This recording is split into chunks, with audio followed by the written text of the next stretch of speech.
Sure. Here's section 1 of your script with minimum 760 words, written in a first person, emotionally direct, no fluff, high-quality narrative style. It's grounded, immersive, and entirely focused on the betrayal journey without repeating themes or dragging scenes. I used to believe I had the kind of love that people envied. Ryan wasn't just my husband, he was my best friend, my partner, the man I thought I'd grow old with. We met at a wedding, and it was one of those movie-style connections where everything clicked instantly. He made me laugh without trying. He listened. He looked at me like I was the only person in the room. I wasn't the type to fall quickly, but with Ryan, it felt inevitable. Within a year, we moved in together. 2 years later, we were married. Our life wasn't perfect, but it felt stable. Comfortable. We had a rhythm, coffee together in the mornings, shared playlists in the car, quiet dinners at home. He'd kiss my forehead before bed every night. We talked about kids, travel, maybe buying a cabin in the mountains one day. I thought we were aligned in every way. Looking back, I realize now how slowly things started to shift. So slowly that I didn't notice at first. Ryan started coming home later, claiming work had gotten busier. At first, I believed him. He was in business development, long hours weren't unusual. But it became a pattern. He'd miss dinner, then come home smelling like a mix of cologne and something unfamiliar. Not perfume, exactly, but something different. Something that didn't belong to me. I tried not to overthink it. I told myself not to become that person, the paranoid wife. I made excuses on his behalf. Maybe he was just tired. Maybe I wasn't paying enough attention to his needs. So I tried harder. Planned weekend trips, cooked his favorite meals, wore the dress he once said made me look stunning. He'd smile, thank me, kiss my cheek, and go back to his phone, the phone. That's when the discomfort became suspicion. It never left his side. He took it into the bathroom, slept with it under his pillow, turned it face down on the table. I noticed, but I didn't say anything right away. I watched instead. Waited for some sign that would either confirm or clear the growing doubt gnawing at me. Then there were the receipts. A fancy bar across town, one I knew he never liked. 2 glasses of wine, 1 steak, 1 salmon. It could have been a business meeting, sure. But his story that night didn't match. He said he grabbed takeout and went back to the office. No mention of the bar. No mention of dinner with anyone. I asked him casually if he'd gone anywhere nice lately, and he hesitated, just for a second, but enough to plant a seed. The worst part wasn't the lies themselves. It was how convincing he was while telling them. He looked me straight in the eye. He laughed at my jokes. He kissed me goodnight. And yet, every day, I felt more invisible. I'd be talking, and he'd zone out, barely responding. I tried to initiate conversations about us, but he brushed them off, said I was overanalyzing, imagining problems that weren't there. One night, I asked if he was happy. He blinked, surprised, like the question hadn't occurred to him. He told me I was being dramatic. That we were fine.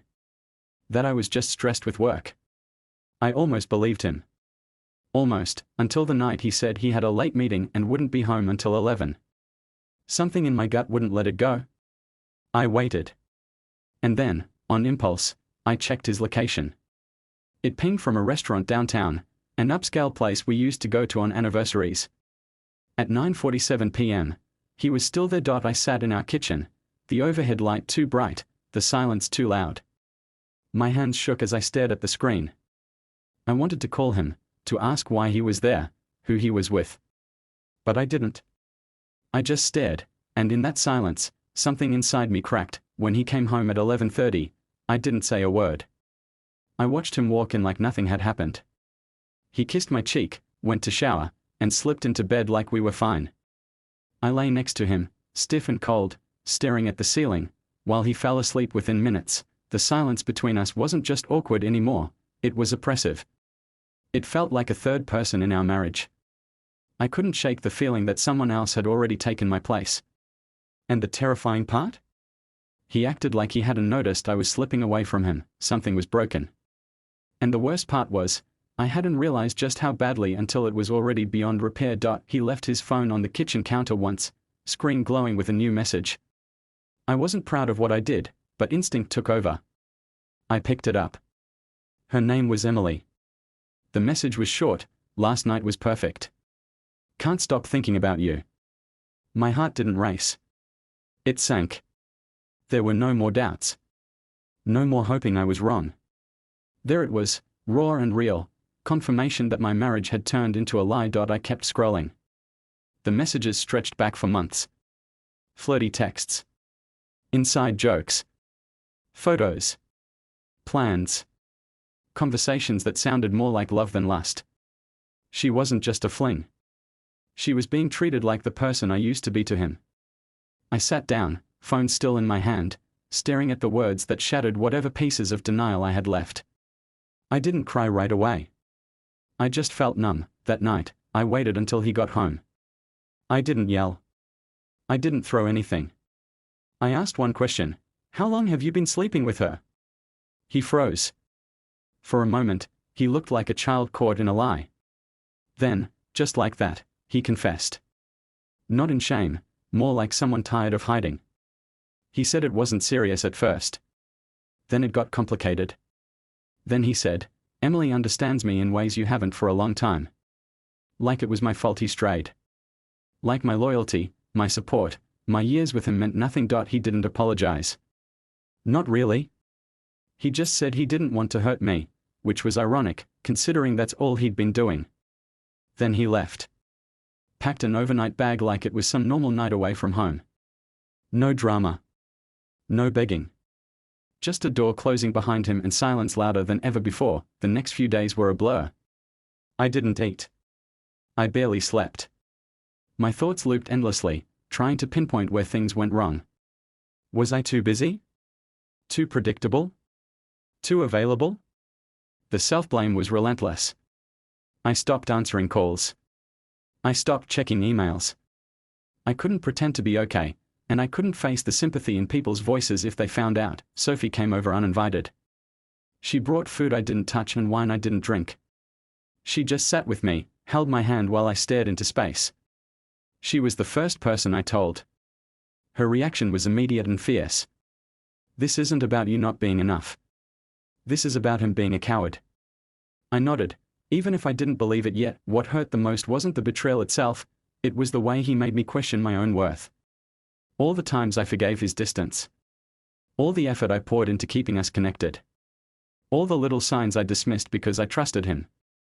He used that trust like a weapon. Eventually, the pain turned into curiosity. I needed to understand who this woman was. Emily. I found her easily. Social media made that part simple. She worked with Ryan. She'd been at company parties I'd attended. I remembered shaking her hand once. She smiled at me like she had nothing to hide. It made me sick. People at his job started talking. Quietly at first, then more openly once it became clear he'd left me for her. One of his colleagues reached out anonymously. Said Emily had a history of pursuing men who were already taken. She played the victim well, sweet, innocent, misunderstood, but she knew exactly what she was doing. That changed something in me. I stopped seeing her as this mysterious, irresistible woman who had something I didn't. I saw her for what she was, someone who needed to win, no matter who she hurt in the process. I filed for divorce 2 weeks later. Ryan didn't protest. He signed the papers without much resistance. Part of me hoped he'd fight. That he'd show some regret, some sign that he realized what he was giving up. But there was nothing. Just indifference. He moved in with Emily shortly after. I found out through someone else, not him. He didn't even bother telling me. Closing that chapter felt less like freedom and more like burial. I had to grieve not just the relationship, but the future I thought would have. The birthdays, the children, the quiet mornings. Gone. Replaced by memories that now felt contaminated. But in the middle of that pain, something unexpected happened. I started to see clearly. I saw how much I'd tolerated in silence. How many times I'd settled. How long I'd ignored the voice in my head that whispered something wasn't right. I wasn't just mourning the end of a marriage. I was waking up from a long, slow betrayal. Ryan didn't destroy me. He revealed me to myself. For weeks after the divorce was finalized, I didn't feel free. I felt hollow. Like I'd been emptied out and didn't know what to refill myself with. But something inside me refused to stay broken. I didn't announce a comeback. I didn't post dramatic quotes or cut my hair or pretend I was thriving. I simply started putting myself first in quiet ways. I went back to therapy, even though I didn't want to talk. I forced myself to show up to every session. I journaled things I could never say out loud. I stopped checking his social media. I didn't want to know how happy he was, or if he was pretending. I didn't care anymore. Not caring didn't come easily, it came with time, with effort, and with choosing not to feed the part of me that still hoped for validation. Months passed. I didn't track them like a countdown, but I started to notice changes. I laughed without guilt. I slept through the night. I said no to things that drained me. I said yes to things that used to scare me. I started going to yoga, not to become someone new, but to reconnect with someone I'd forgotten. Then karma showed up, quietly, almost casually. A former coworker of Ryan's messaged me to say he'd been let go. Apparently, things at work had unraveled. His performance tanked, his team lost faith in him, and rumors about his relationship with Emily had made the workplace uncomfortable. Corporate didn't want the distraction. A month after that, Emily left him. She told people he was emotionally unstable and couldn't handle stress. She moved on like it was nothing, which made sense. She'd never been in it for love. She liked the thrill of taking what wasn't hers. But once it was hers, she got bored. Ryan messaged me late one night. Just a simple, "Hey, can we talk?" I ignored it. He tried again the next week. This time, he said he missed me. That he'd made a mistake. That he didn't realize what he had until it was gone. Classic lines. Words that meant nothing now. But I agreed to meet him once, more for myself than for him. He looked like a man who had been drained. Not physically, he still had the same face, the same posture, but something in his eyes was dim. Like he no longer believed in his own charm. He apologized. He said he'd been stupid. That Emily never knew him the way I did. That he regretted it all. I listened. I let him speak. And when he was done, I told him something I hadn't even rehearsed. I said, "I don't hate you. I did, for a while. But I don't anymore. I just don't love the man you became. And I won't spend another day missing someone who didn't fight to keep me." Then I stood up, and I left. That moment didn't feel victorious. It felt clean. Quiet. Final. There was no triumph in watching him fall apart. My win wasn't his loss. My win was reclaiming myself. Life after that wasn't instantly beautiful. But it was mine again. I started focusing on work. On travel. On rebuilding my life, not as a single woman, but as a whole one. I didn't need a partner to validate that. I'd learned the hard way that love without respect is just decoration. Eventually, I met someone new. His name is Mark. He came into my life when I wasn't looking. We met through work, and our conversations were slow, thoughtful, unforced. There was no rush, no chase, no drama. Just consistency. He asked questions and actually listened. He didn't make grand promises. He made space for me. I didn't fall in love quickly. I didn't want to repeat old patterns. But over time, I realized I wasn't afraid anymore. I wasn't haunted. I wasn't comparing. I had nothing to prove, and nothing to lose by letting someone in again. But here's the truth, even if Mark had never shown up, I still would have been okay. Because I learned how to stand without leaning. How to trust myself. How to protect my peace above all else. Ryan left me for someone else. He thought he'd traded up. But he lost more than he knew. He lost someone who gave without holding back, who believed in him long after he stopped deserving it. And I won. Not because he suffered. But because I didn't let his betrayal define the rest of my life. He left me for her. But I found myself. And that's the part he'll never touch. People often assume the worst part of infidelity is the moment you discover it, but it's not. The real pain comes after. It's in the mornings when you wake up and forget for a second that everything's different. It's in the casual texts you don't send anymore. The plans that no longer make sense. The version of yourself that only existed beside someone who betrayed you. After Ryan, everything I did felt new. Not exciting new, unfamiliar new. Like I was relearning how to exist without looking over my shoulder for someone's approval. I stopped waiting for messages. I stopped dressing for someone else's gaze. I started paying attention to what I liked, not what I thought I should like. I changed my routine, my circle, even the way I spoke about myself. Because for too long, I'd been filtering my identity through the lens of his. It wasn't about revenge. I didn't want to hurt him. I didn't even want him to see what he lost. I just wanted my life back, and then, eventually, a better one. I picked up old hobbies, dusted off dreams I'd shelved for later. I took a writing class, even though I wasn't sure I had anything worth saying. I went on solo dinners. Not because I was brave, but because I had no one left to wait on. I realized that silence at a restaurant wasn't sad, it was peace, if you leaned into it. One night I came across our wedding photos while cleaning. For a moment, I froze. I almost tossed them straight into the trash. But then I stopped myself. Not because I wanted to keep them, but because I wanted to understand them. I looked at each photo, every fake smile, every promise I now knew he never planned to keep, and I felt something close to gratitude. Those images weren't lies. They were reminders.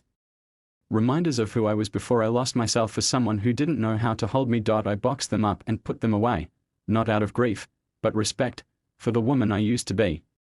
She didn't know what was coming. She trusted too easily. But she deserved to be remembered, not erased. Ryan tried reaching out again a few months later. This time, it wasn't subtle. He asked if I'd ever consider giving him another chance. That he'd changed. That he missed the simplicity we had. I didn't respond right away, not because I was tempted, but because I wanted to answer without emotion. So I waited. I took my time. And when I finally replied, I told him this: I'm not the woman you left. She would have waited for you. I won't. After that, I never heard from him again. And honestly, that silence was the kindest thing he ever gave me. People always ask how to move on after betrayal. The truth? There's no formula. No checklist. It's not about being strong every day. It's about refusing to shrink. Refusing to become bitter. Choosing growth even when it hurts. It's waking up and deciding, sometimes for the 100th time, that you deserve more. I never needed to win for the sake of pride. I needed to win for the sake of peace. And I did, not because I got a better man. Not because I rebuilt a prettier life. But because I know now that I don't settle. I don't ignore red flags. I don't dim myself to keep someone else comfortable. That's the real victory, not being chosen, but choosing yourself with clarity and without hesitation. There was a time I thought Ryan's betrayal would be the headline of my story. Now, it's just a footnote. A warning sign I once missed, but never will again. He left me thinking he'd found better. But I became better. I became stronger, softer, smarter. Not in spite of him, but because I finally walked away from the version of me who needed his love to feel worthy. This isn't a story about heartbreak. It's a story about awakening. And the woman who came out of it? She doesn't just survive, she leads. She owns her story. She speaks her truth. And she never settles for less than loyalty again.